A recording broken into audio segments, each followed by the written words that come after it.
सिंध जे तारीख़ी माॻ मुमल जी माड़ी में सुघड़ कचहरी सिंधी अदबी संगत सिंध जे मरकज़ी उहिदेदार परल दायो जी सदारत में शाख मुमल जी माड़ी पारां कोठाई वई, जंहिंजो महिमान ख़ासि यूसी बेडी जो अॻूणो ज़िलई कौंसल घोटकी जो मेंबर चौधरी लियाकत अली आराई हो। सुघड़ कचहरी में फ़कीर परल दायो चौधरी लियाकत अली आराई नाले वारे अदीब रऊफ़ पारस दायो सगा घोटकी जे सदर आगा बिलावल पठान ऐं ॿियनि ॻाल्हाईंदे चयो त सुघड़ सिंधी लोक अदब सिंधी ॿोली जा वारिस ऐं अमीना आहिनि, जेके देश जे झरझंग वञी ॿोली अदब ऐं सकाफ़त जी आबियारी कनि था। सुघड़ अदीब ऐं शाइर क़ौम जा सफ़ीर हूंदा आहिनि। सिंधी अदबी संगत हर दौर में सुघड़नि ऐं शाइरनि खे मान ऐं इज़त ॾिनो आहे। सुघड़ कचहरी में मशहूर सुघड़नि ऐं शाइरनि अली हसन मंगी, अयाज़ लतीफ़ दाए, गुलशन मलाह, बशीर अहमद ॾेथे ऐं ॿियनि सांझी खां वठी प्रे फुटी ताईं बेत हुनर परोलियूं ॾोर गुजारतूं ॾहस सिंगार ऐं शाइरी ॿुधाए वठलनि खां वाह वाह करे छॾी।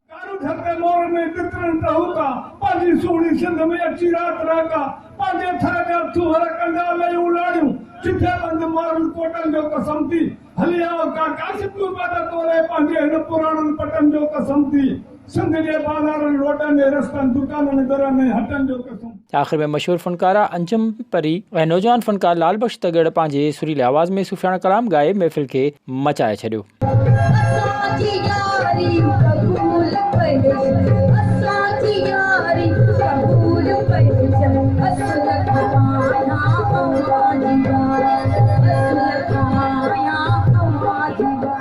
विज़िट कयो अवामी आवाज़ मीडिया ग्रुप जी वेबसाइट awamiawaz.pk।